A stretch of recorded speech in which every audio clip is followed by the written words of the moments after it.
The last transmission from the Lyrathia cord came in broken pieces.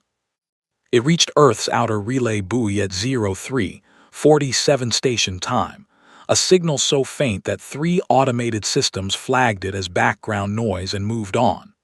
The fourth system, an old military-grade receiver built during the Martian colony wars, did not move on.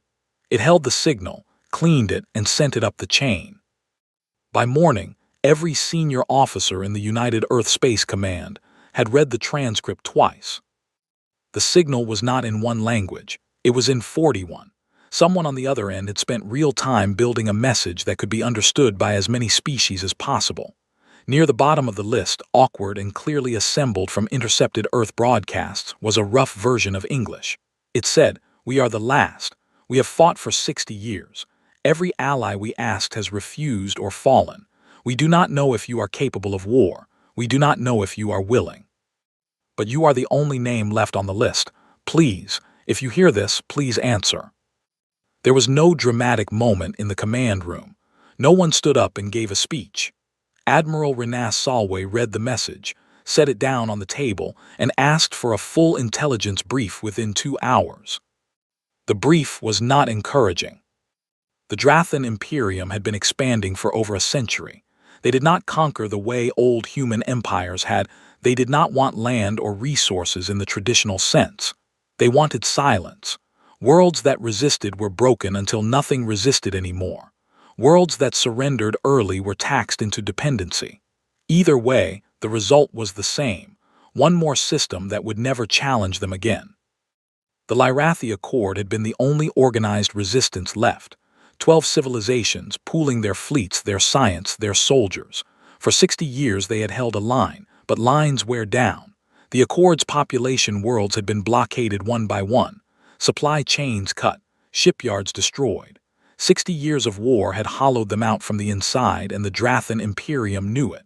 The final push had already begun. Of the other civilizations the Accord had contacted, none had answered. The Velnorath had gone dark and sealed their borders. The Sarani Collective had formally surrendered to the Imperium 3 months ago. The Marin hegemony had tried to fight and had 2 of their worlds reduced to ash before they stopped. The intelligence officers noted one more thing, almost as a footnote. The Drathan Imperium had no record of humanity. Earth sat in a quiet arm of the galaxy, never mapped in any Drathan conquest chart. To them, humanity did not exist. The Senate session lasted 11 hours. There were voices that said it was not their war. There were voices that said Earth's fleet was not built for something this large, that they had never fought outside their own solar system, that they would be walking into a war that had already chewed through civilizations far older and more powerful than them. Those voices were not wrong, and Salway listened to every one of them. Then she stood up. She did not use prepared notes. She said that every civilization in that signal had once been where humanity was now, young, uncertain, still learning what they were capable of. She said that the Accord had not asked for a savior. They had asked for someone willing to show up. She said there was a difference between a war you choose and a war that eventually finds you, and that in her experience, the ones who waited for the second kind always regretted not choosing the first. She said, "We heard them. That is already something we cannot take back." The vote was not unanimous, but it passed. Within 72 hours, Earth's unified fleet was being prepared for deep space deployment. Dockworkers pulled double shifts. Supply manifests were rewritten. Pilots who had been on rotation leave were recalled. There was no celebration, no parade. The mood across the fleet was the same quiet that settles over a person who has made a hard decision and is no longer second-guessing it. Captain Dariz Akafar, the fleet's lead contact specialist, spent those 72 hours learning everything the Accord's signal contained. Not just the words, but the structure of the languages, the way the message had been layered, the small clues about the minds that had built it. He noticed that the alien who had written the English portion had made one error consistently. They kept using the word willing where a human would say ready. As if the only question they thought worth asking was not whether humanity could fight, but whether humanity still cared enough to try. He thought about that for a long time. The fleet left Earth on a cold Tuesday with no fanfare. Ground crews watched from the docking arms as the ships moved out of orbit one by one, each one carrying people who had left behind families and warm rooms and ordinary lives. The relay buoy that had caught the original signal was the last thing they passed on the way out.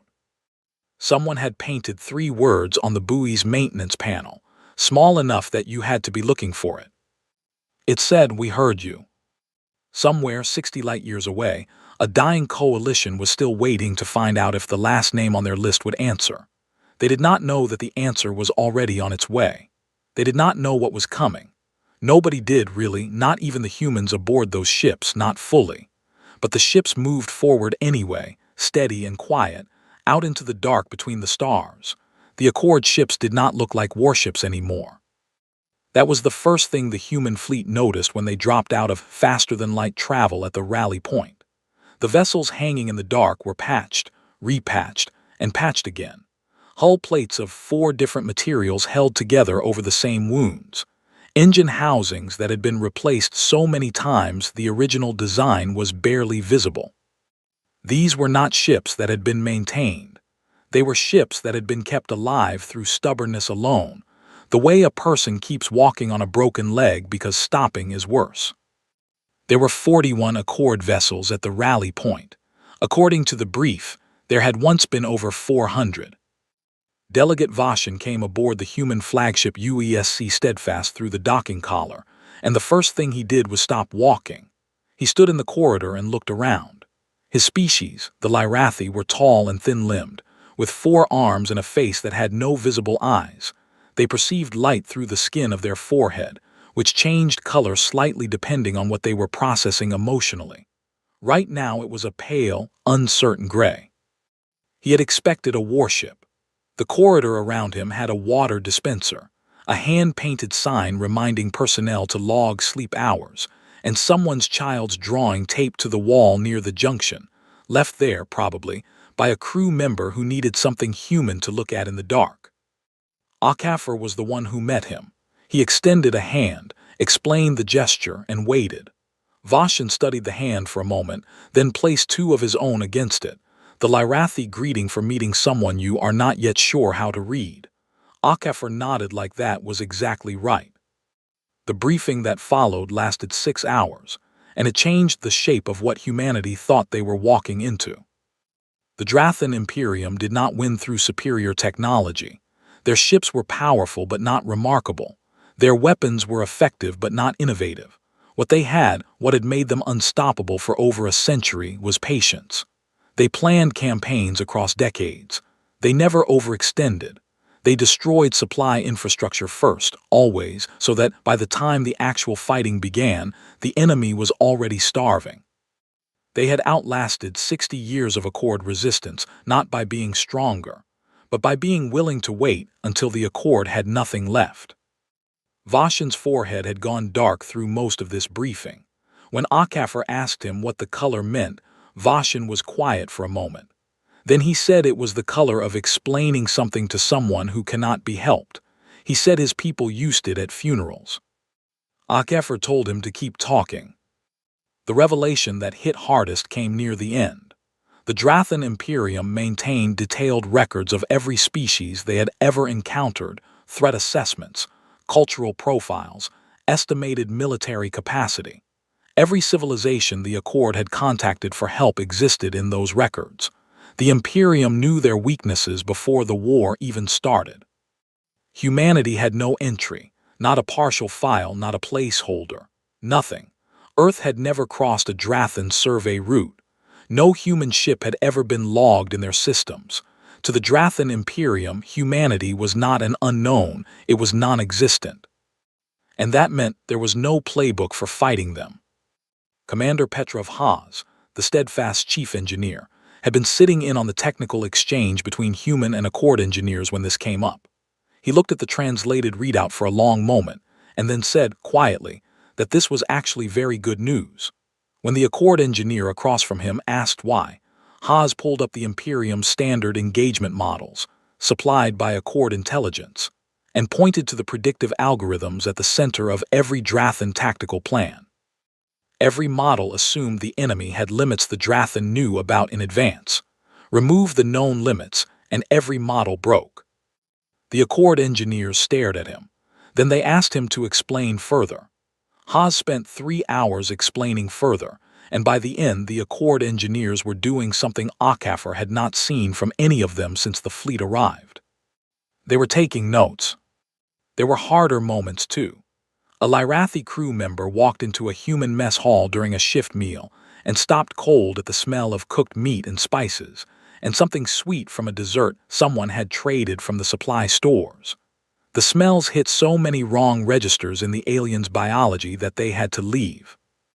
A human engineer working alongside an Accord team accidentally made a joke, just a small one, about the welding torch, and the Accord team went completely silent because humor about tools being alive did not exist in their culture, and they could not tell if the human was malfunctioning.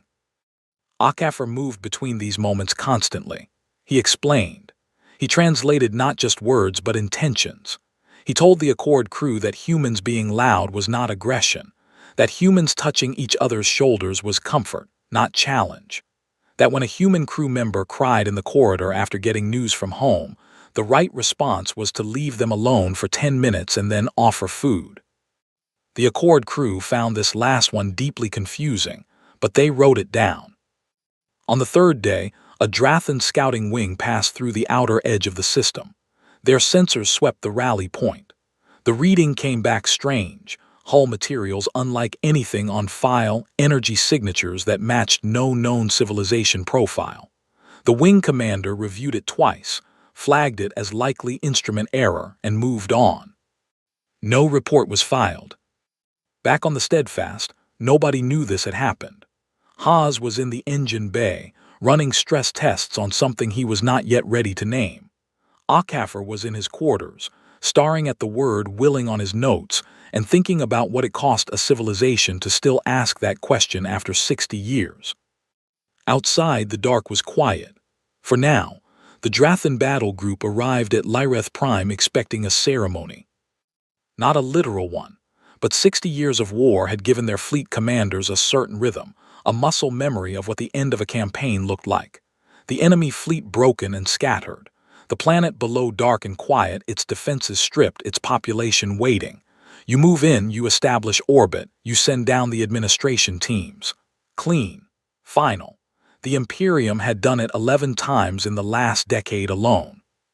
Fleet Commander Sarkov reviewed his approach vectors the way a man reads something he has already memorized. The Accord's remnant navy was in orbit, maybe 30 ships, barely capable of coordinated movement. His group had 200. This was not a battle. This was the last page of a chapter. The human fleet came from a direction that was not on any approach chart. Sarkov noticed the new sensor contacts first as background clutter, odd returns that his targeting systems kept trying to classify and failing. Then 3 of his outer escorts went dark inside of 40 seconds, and the background clutter became very real very fast. The humans did not fight to hold a line. That was the thing that broke Sarkov's tactical mind in the first 10 minutes. Every doctrine the Imperium had refined over a century was built around the idea that a defending force would anchor to something, a planet, a station, a strategic corridor. You identify the anchor, you cut it. The enemy collapsed. But the human ships had no anchor. They moved in ways that made no geometric sense, splitting his attention across 6 vectors simultaneously, striking and pulling back and striking somewhere else before his response could form. They were not defending Lyreth Prime. They were treating his fleet like something to be taken apart from every direction at once. The Accord's remnant ships, meanwhile, did something no Accord fleet had done in years. They pushed forward. The presence of the humans behind Sarkov's formation had forced him to split his attention, and the Accord commander, a veteran named Drentel who had not slept a full night in a decade, drove into the gap like he had nothing left to lose. Because he didn't. The battle lasted 4 hours. When it was over, Sarkov's fleet had retreated, the first Drathan tactical withdrawal recorded in 31 years. He had lost 40 ships. He had expected to lose none. Lyrath Prime was still free, which was not a sentence anyone had expected to say this week. The cost on the human side was not small. 11 ships destroyed. 4 more that would never fight again. Nearly 3,000 people dead in the span of 4 hours, which in human terms was a number large enough to name streets and schools after for generations. The surviving crews did what crews do. They performed damage control. They triaged their wounded. They logged their dead. On the steadfast lower decks, someone had started writing names on the wall of the crew lounge. Just first names. Just so the names were somewhere. Vashin came to find Akafar that evening. He found him sitting in a maintenance corridor near the hull, doing nothing in particular, just sitting. Vashin sat down across from him, the four-limbed folding motion of a Lyrathi settling onto a surface that was not designed for them, and they were both quiet for a while. Then Vashin asked how humans carried it, not the war, the grief. He said his people had a word for the weight that accumulates when you survive something others do not. It translated roughly as the debt of being alive. He said that after 60 years, his whole species walked under that weight, and it had become harder and harder to keep walking. Akafar thought about it. He said that humans did not have a solution to that weight. He said humans carried it badly, actually, that it broke a lot of people, that there were whole support systems built specifically because grief, unmanaged, destroyed individuals and communities. He said humans cried in maintenance corridors sometimes. He gestured to indicate that the maintenance corridor in question was this one. Vashin's forehead shifted through several colors. Then he asked why, if it was so damaging, humans kept choosing to be in situations that caused it. Akafar said he thought it was because the alternative, not showing up, not being there, protecting yourself from the grief by staying home, felt worse than the grief itself. He said humans were not brave because they did not feel fear or pain. They were brave because feeling fear and pain and going anyway had been something his species had practiced for a very long time. Vashin was quiet. Then he said, 60 years ago when the war began, the Accord sent out calls for help to many civilizations.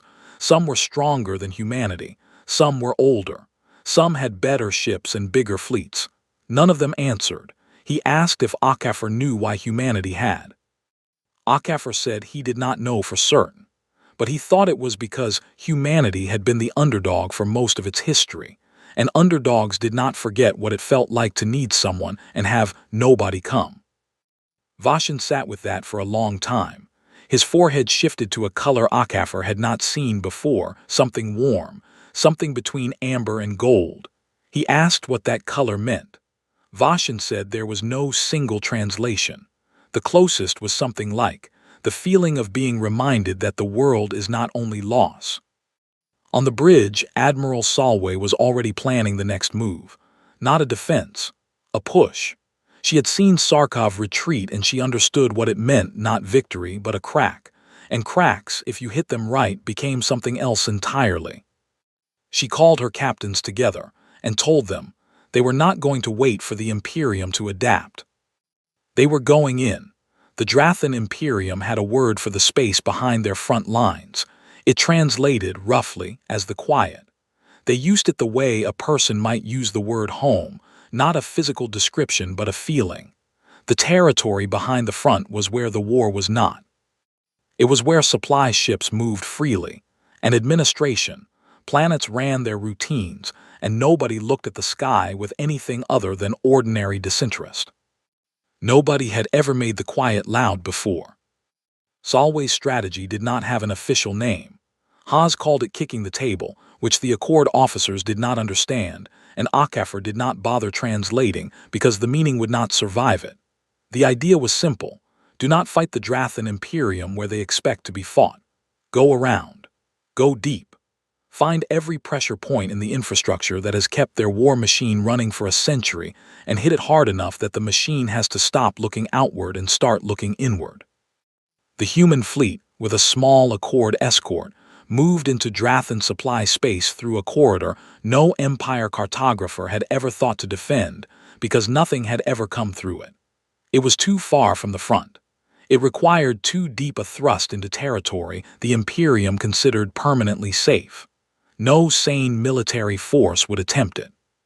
The first supply hub fell in 11 minutes. It was not defended. Why would it be? It had never needed to be. The workers and administrators inside had their evacuation. The humans secured the facility, and Haas spent 45 minutes crawling through the infrastructure with 2 engineers from the Accord's technical division, figuring out what could be turned, what could be taken, and what could be left as a problem for the Imperium to spend time and resources solving. He found the Imperium's fuel distribution system was run through a single coordination network with a predictable maintenance window every 70 hours. He filed that away. The second and third strikes hit supply lines closer to the Imperium's core systems. Each one followed the same logic: move fast, minimize civilian harm, take what was useful, break what was not. But something unexpected began happening on the fourth strike. When the human ships dropped into orbit around an Accord-occupied world called Vel-Shara, they found people already waiting. Not Drathan soldiers, survivors. Vel-Shara had been under Drathan occupation for 19 years. Its people, a 4-legged species called the Veth, had never stopped resisting, but after 19 years of occupation, their resistance looked like small acts, hidden food, quiet sabotage. They had no weapons. They had no ships. They had kept themselves alive and kept their identity alive, which in 19 years of occupation was itself an extraordinary act. A young Veth named Uru, who had learned Accord standard language from a contraband audio file, came to the docking bay when the human shuttle landed and asked, in careful and slightly wrong grammar, if the newcomers were here to stay or to leave. Akafar said they were here to leave, but that they would not leave without doing something useful first. What followed over the next 30 hours was not in any military plan. Haas and his engineers distributed everything they could spare from their weapon stores to Uru's network of hidden resistance cells. Human medics treated wounds that had been untreated for years. Someone found a functional fabricator in the captured supply hub and spent most of the night printing basic tools and components that the Veth had not been able to source under occupation. One crew member, a young navigation officer named Balo who had grown up in Lagos and had a habit of teaching card games to people he met on shore leave, sat in a Veth family's basement and taught their eldest child how to read Accord standard maps. The Veth had a custom Akafar had not encountered before. When they trusted someone, they showed it by touching their own throat with 2 fingers. The same gesture used to indicate that you were speaking honestly, that your voice carried no hidden meaning. By the time the humans left, nearly every Veth they had met was doing it. Akafar put it in his contact report. He marked it, "Remember this." 3 days later, Vel-Shara's resistance cells cut the Imperium's local communications grid, collapsed 2 garrison supply routes, and disappeared back into the population before the occupation force could respond. It was the largest coordinated resistance action on the planet in 19 years. The occupation commander filed a report describing the incident as internally motivated and requested more garrison troops. The Imperium, already fielding problems in 7 other systems from the human campaign, did not have more troops to send. Grand Strategist Vorek read the full intelligence brief on humanity in his operations chamber on the Imperium's command world. He read it slowly and without expression. By the time he finished, he had been sitting for 6 hours and had not eaten or slept. His aide asked if he wanted anything. Vorek said he wanted to know how long the Imperium had estimated the war with the Accord would take to conclude after the final push.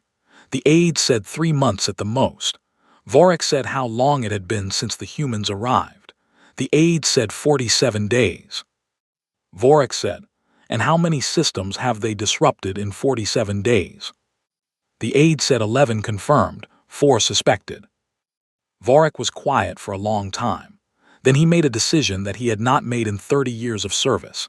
He chose a target that was not military. He chose Earth. Not to destroy it, though he would if he had to. He chose it because every species he had ever faced had a breaking point, and every breaking point in his experience was the thing they loved most. threaten the home, and the warriors at the front become something other than warriors.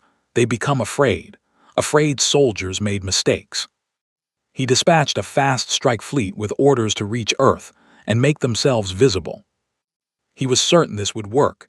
Every model he had said so. He had not yet understood that the models were wrong.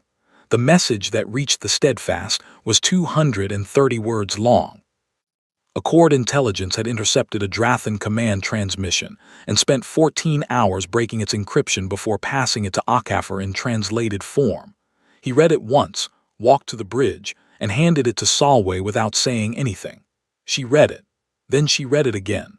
Then she forwarded it to every captain in the fleet with one line attached at the bottom. They think threatening our home will stop us.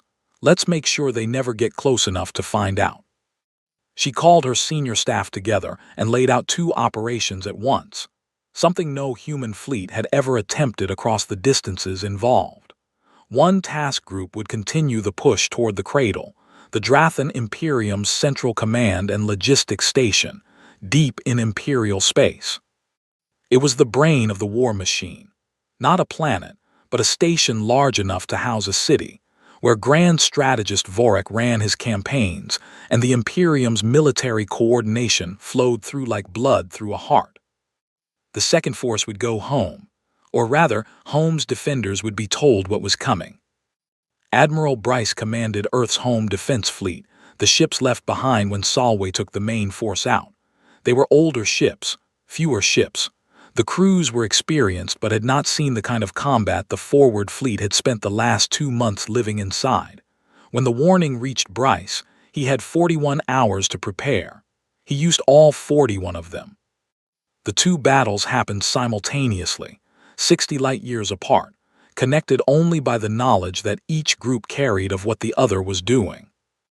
At Earth, the Drathan strike fleet arrived expecting to find something small and frightened.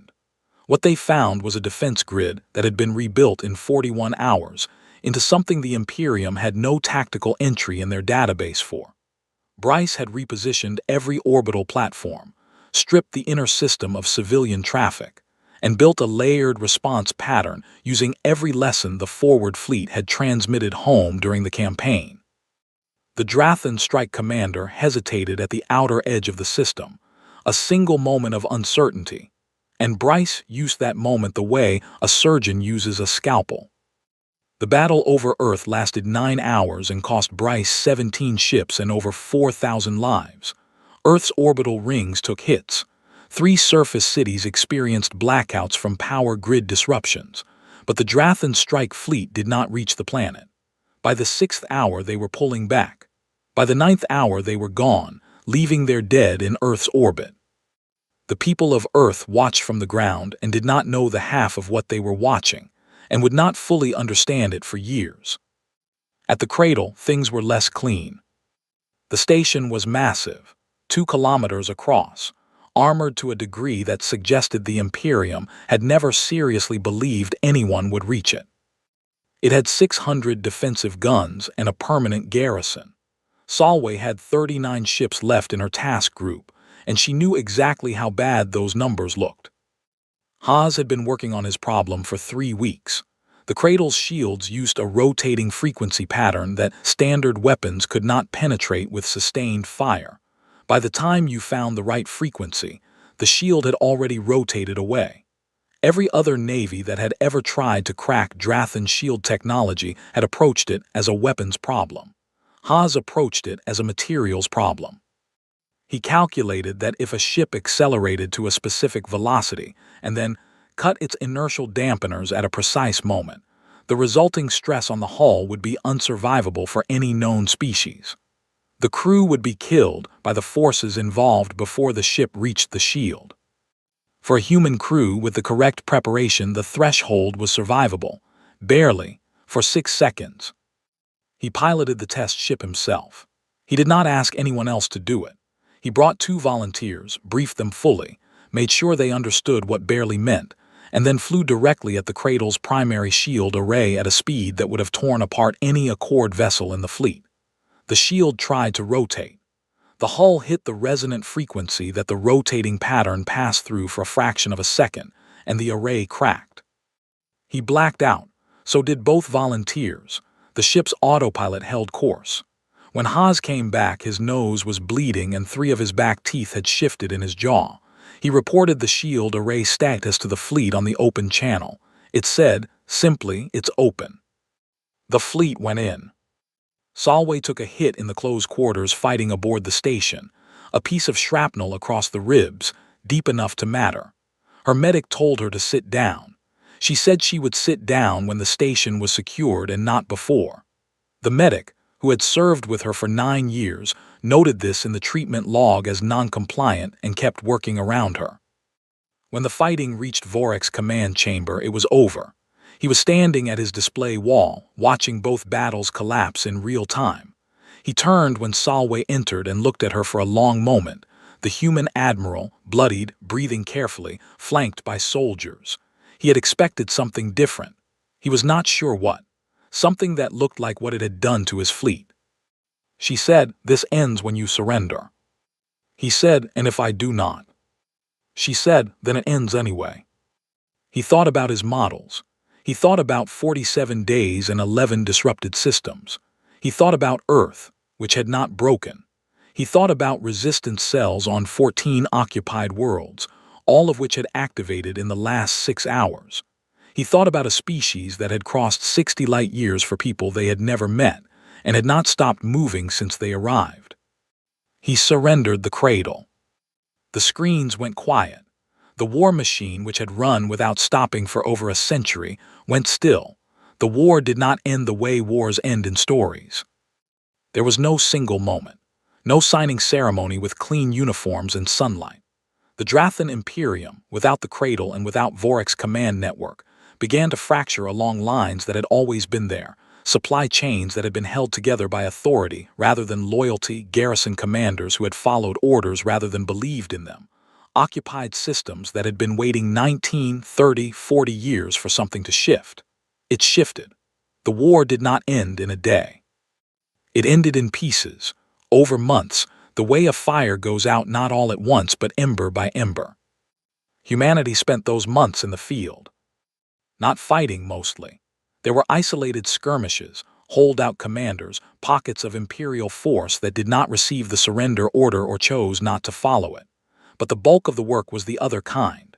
Human engineers on cracked open supply stations, rebuilding power grids. Human medics on liberated worlds that had not had functioning medical infrastructure in decades. Relief ships moving between systems, carrying food and components and people who knew how to fix things. It was not the work that got written about as much, but it was the work that mattered. On Velshara, Uru stood in the main square of a city that had not been fully lit at night in 19 years. The power was back. The lights were on. She stood there for a long time and did not say anything.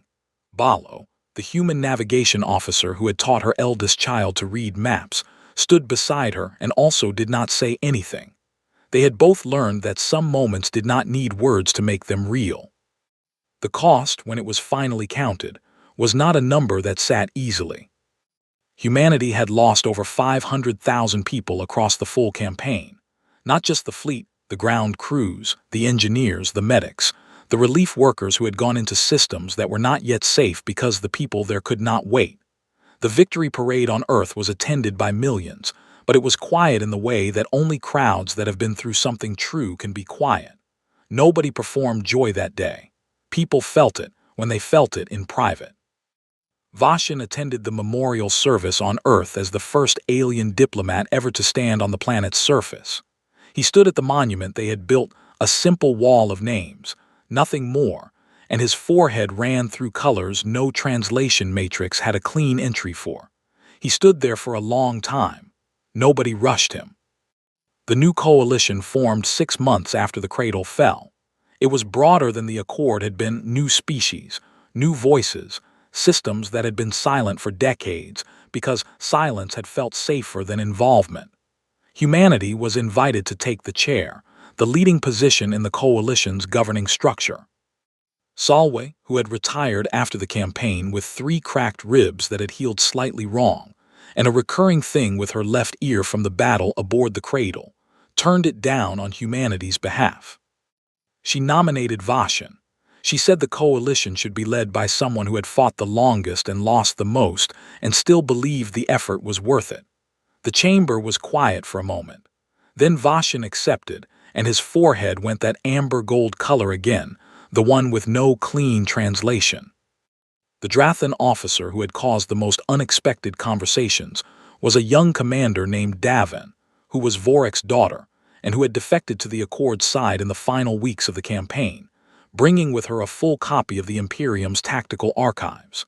She had done it not for ideology exactly, but because she had watched humanity fight for 5 months and had arrived at a conclusion that she could not fit inside the worldview she had been given. She brought the archives. She also brought questions.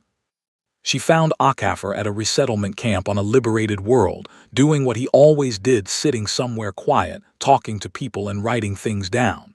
She sat across from him and asked the question she had been carrying since the first battle report reached her.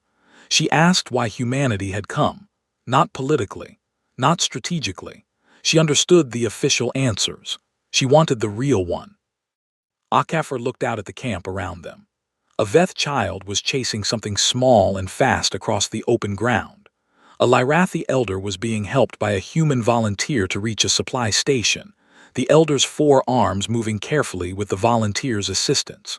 Somewhere nearby someone was cooking something, and the smell was the complicated warm kind that means a meal is being made for more people than one. He said he did not know the real answer in a way that could be packaged neatly, but he said he thought it had something to do with the fact that humans had, for most of their history on their own planet, left people to suffer when they could have helped. They knew what that choice looked like from both sides, and at some point enough of them had decided that they did not want to be the civilization that looked the other way. Davin sat with that. Then she said, "The Imperium has spent 100 years studying how civilizations break." She said she had never seen in any of those studies a species that was harder to break than one that had decided, for no practical reason, to care. Akefir wrote that down. The last development came quietly, forwarded to Solway's retirement home in a coastal city on Earth's southern continent. An intelligence summary, routine in format. It noted that 17 civilizations across the galaxy, previously non-communicative with any known coalition, had reached out to the new alliance in the past 3 months. None of them were requesting military assistance. All of them were requesting contact with humanity specifically. The summarized reason, drawn from initial communications, was the same across all 17. They had watched what had happened. They wanted to know more about the species that had done it. Solway read the summary at a table near a window, with her tea going cold at her elbow. She looked out at the sky for a while. Blue and ordinary, the way Earth's sky had always been. The same sky billions of people had stood under for thousands of years, most of them never looking up and wondering what was out there looking back. Something was looking back now, and what it was looking for was them. She picked up her pen and wrote a note to the coalition office. She said humanity would take the meetings. She said to tell the 17 civilizations that they were welcome. She said it simply, the way you say something when you mean it without needing to explain why. Then she finished her tea and watched the sky go dark as the stars came out one by one above her city. And somewhere between all those points of light was a galaxy that had learned, finally, the name of the quiet species in the unremarkable arm that had answered when everyone else had not.